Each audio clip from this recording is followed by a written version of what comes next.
Hello everyone, my name is Aidan and welcome to this video. So I have covered 6 guns to get from the collection book. I've also covered 6 traps you should get from the collection book. But now I'm going to be covering 6 heroes you should try and get your hands on from the collection book. So let's jump right into this. So I'm going to be going in order of priority.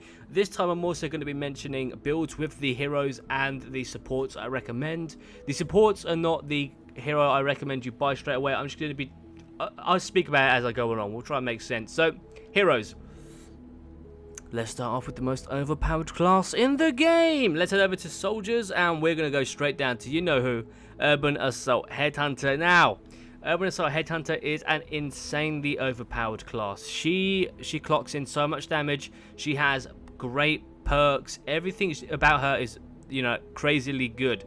Now she is by far the most overpowered soldier. Some people may try and argue otherwise, but no, she is by far the best. She has the best output for damage, etc.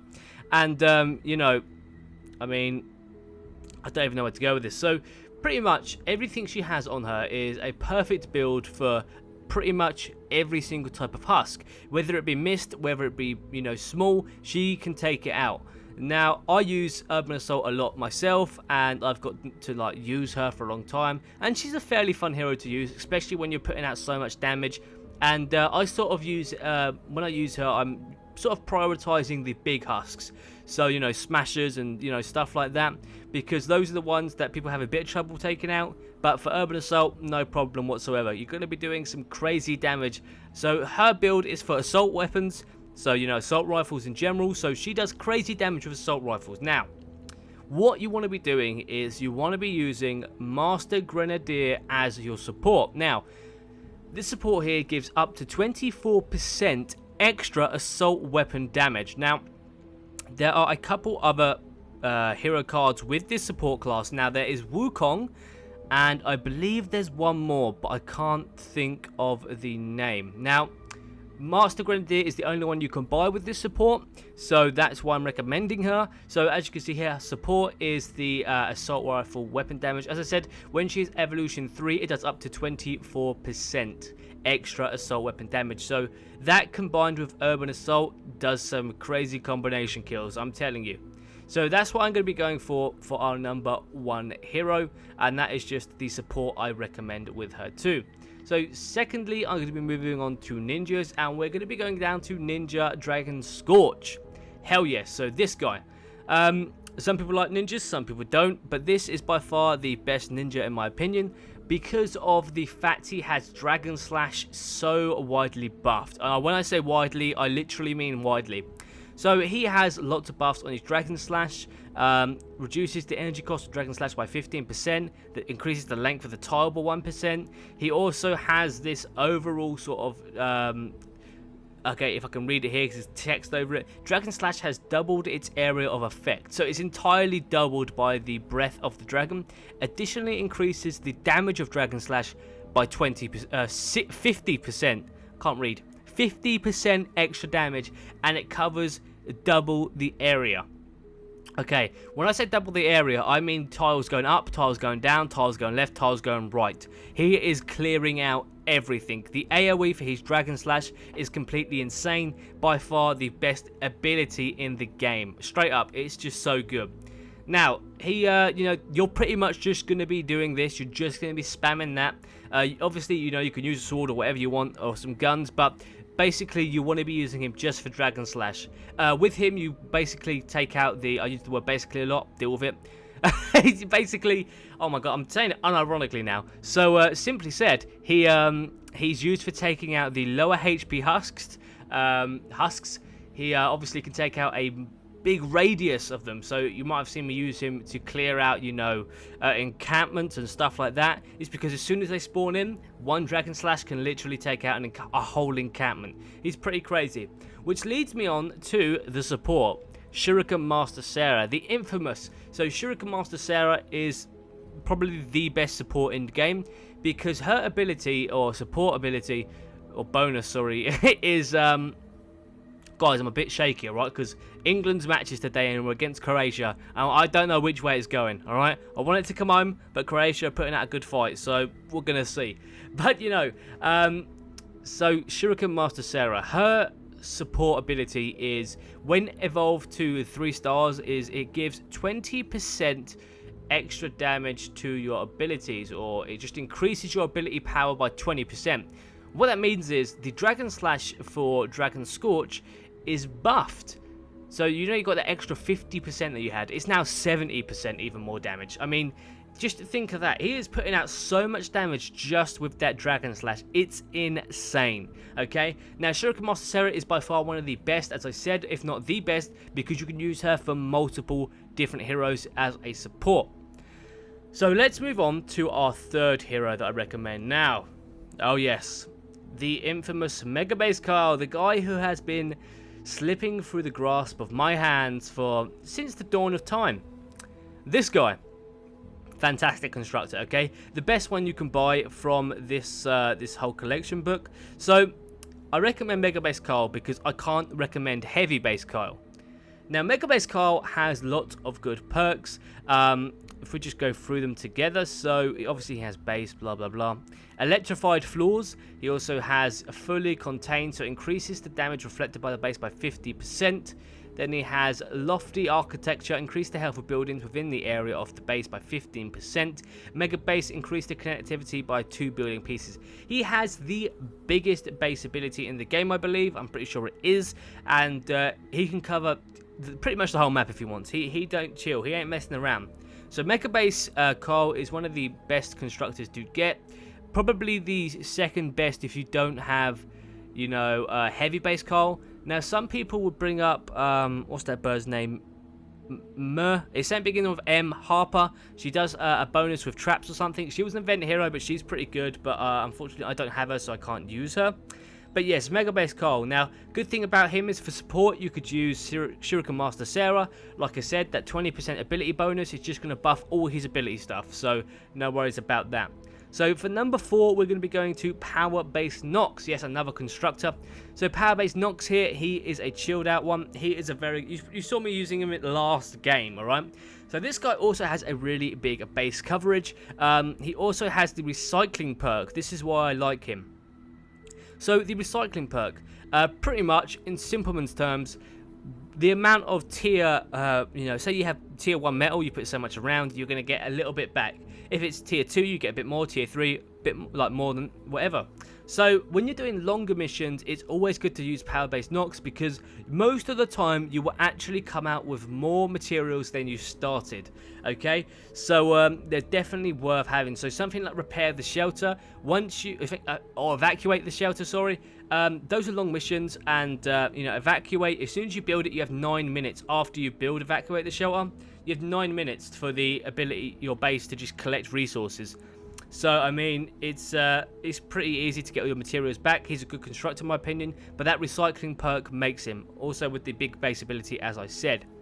So, moving on to number 4. Right, we're going to be going to Outlanders, and we're going to be going down to Ranger Deadeye. So, the Ranger Deadeye is a pistol specialist run. His build is completely based around pistols, and you might be thinking, Aidan, there is a class based around assault weapons. Why would I choose someone who's got a pistol build? Now, because some of these pistols are crazily insane. I mean, you've seen me cover some pistols, and okay, I don't really claim to have covered the best pistols, but it's like something like the Monsoon. Out of nowhere, that weapon, which is a meme weapon, busts out way too much damage. Like, it's crazy how much that thing does, and that is without the perks being upgraded. So when you get down to like the actually good pistols, like the .45 Whisper and the Bald Eagle, the Founder's Revolt, stuff like that is completely crazy. And it looks like, by the way, the big project, It looks like there's a straw poll down below. Go vote on the second pistol you want me to max up. Obviously, I'm going to be covering the Founders Revolt with maxed legendary perks. And then you guys have the choice to vote for the second pistol I'm going to max with legendary perks. At the moment, the Whisper .45 is winning. And I'm actually quite happy about that because that weapon I've heard and seen does a lot of damage. Like, a lot. So that would be really cool to make a video on. But obviously, the choices are down there for you to choose. But anyway, this character, obviously, with the right pistols, he could put out some crazy, crazy damage. I've been using him, right? And I've been using Urban Assault Headhunter in support for him, which gives extra headshot damage, alright? And I could use, obviously, I want to be using a second Ranger Deadeye in support, because the Ranger Deadeye support is, at Evolve to 3, is 24% extra pistol damage. So, you know, if you add that extra 24% to what you're already doing, it's pretty crazy, man. It's pretty crazy indeed. Now, I'm looking to level up a second Ranger Deadeye, obviously, for the big project once again. So when that video comes out, if you're iffy on this character after the big project is released, you're not going to be iffy no more, because this guy is insane. Highly recommend him. On to the final class now. This class is, I'm choosing it because it's just, I think you should have it. And I'm talking about Pathfinder Jess. Now you're thinking, Aidan, what the hell are you on about Pathfinder Jess? Okay, I'm telling you to get this class because, well, for farming. She is one of the, because I see so many people who are, you know, low on supplies and all this and that, and they still farm with their ninjas, their constructors, their soldiers, and they don't know. So Pathfinder Jess here. Okay, so this class is basically designed for when you want to go get materials, you want to go farm stuff, everything, okay? Obviously everything other than combat. So she has, where is it? Let me see. In the zone, after 5 hits in a row with a pickaxe, gain in the zone, which increases the pickaxe damage by 24%. So once you hit an object 5 times, you get this little buff called in the zone, and then you start doing 24% more damage with your pickaxe hits. So if you're smacking down cars back to back to back, you're going to have this infinite 24% buff, you know, just because you're running around with this character. She also increases the chance to find double loot by 6%. Now, what that is that, you know, it's as simple as that. She has 6% chance of finding double loot. Other characters do not have any chance, okay? This is the only, well, obviously it's not the only class, but as an Outlander, this is one of the only characters that has a chance at double loot.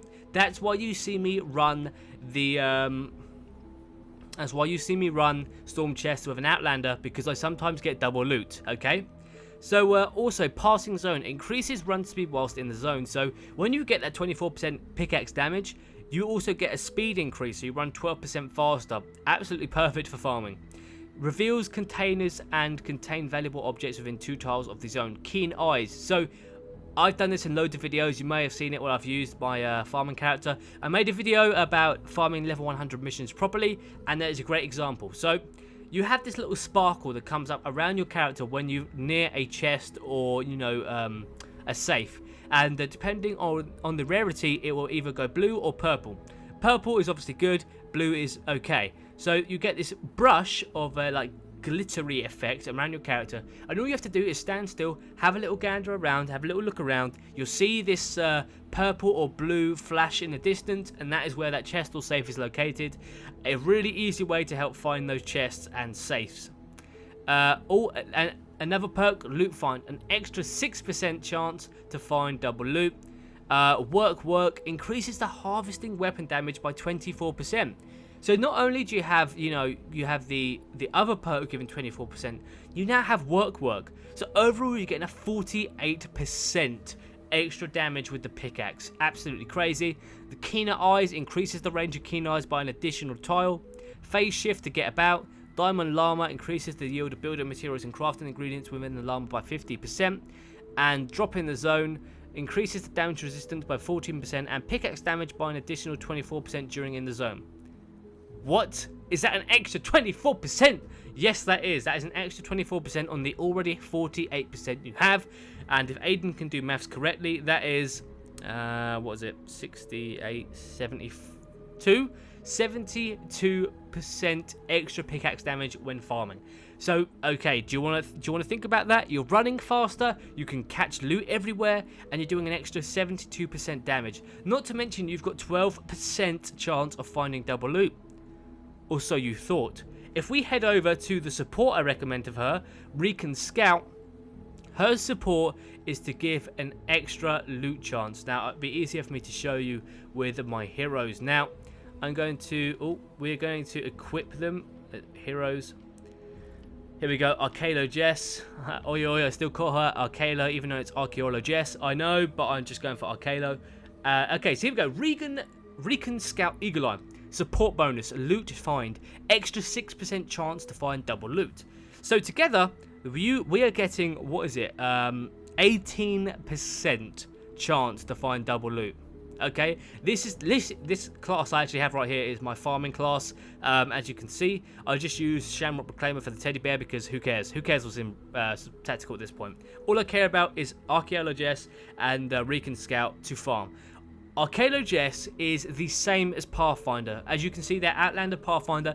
Arcalo is a reskin, okay? So what you can actually do is if you don't have the materials but you have gold, you can go down to the store and you can pick her up. Yes, pick her up. She's definitely worth it. A unique, cool looking skin, and she is Pathfinder Jess, just a reskin, okay? As simple as. Out of these guys, do I recommend anyone? No, not really. You know, the only one I recommend is, as I said, Arcalo Jess. And yeah, that pretty much sums up the heroes that I recommend. So if you want to go over that once again, I recommended number 1, Urban Assault Headhunter with Master Grenadier Ramirez in support. Number 2, I recommended Dragon Scourge with Shuriken Master Sarah in support. Number 3, I recommended Megabase Karl with Shuriken Master in support. Number 4, I recommended Powerbase Nox with, again, Shuriken Master in support. Number 5, I recommended Ranger Deadeye with Ranger Deadeye also in support. So you're going to need 2 of those. If you don't have 2, Urban Assault Headhunter in support will work out nicely. And number 6, I recommended Pathfinder Jess / skin Arcalo Jess with Recon Scout Eagle Eye as the support. So that's a farming class. The last one was farming. The first 5 were just the best classes I recommend when playing combat wise. So guys, I hope all this explaining helped you guys out. I hope you're going to be ready for the new challenge, the Horde. And if so, get your classes up and ready. If I want to show you something here, because it's pretty cheeky. It's pretty cheeky, I say. Look at that hero XP over here. Hell yeah, I've got a bunch. I've also got a bunch of Survivor. But I don't have much schematic. As I said, there hasn't been many schematic XP missions. But look at my Teardrops of Rain. I've got like none.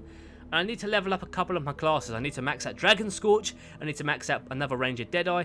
The project is a bit slow because I haven't been able to get on as much as usual. But, you know, it will be, happening anytime soon. By the way, guys, the Twitter follower will be announced after I do this video. We'll use a random generator. If you guys don't know about it, I'll plug my Twitter now. Bang. Hashtag don't care. Go follow it. I'm going to be doing regular giveaways on there. They're going to be Twitter exclusive, so you have to be following. And what I would do is just, let's say every 500 followers I get, I will then do a random follower choosing, and it will choose 1 person, or I might do 3 in the future, who wins some loot, okay? So be sure to go follow it if you want a chance to win some stuff. Apart from that, guys, be sure to leave a like on this video. Be sure to subscribe and hit the notifications bell next to the subscribe button, to stay notified with my daily videos, guys. If Challenge the Horde drops tomorrow, I'm going to take the day off work and I am going to spend all day on it. I'm going to go insane on this mode. I've been so looking forward to it. And I hope you guys are as well. But obviously, we'll see tomorrow. Guys, I've already said goodbye. I don't know why I do this. I will see you in the next one. Goodbye.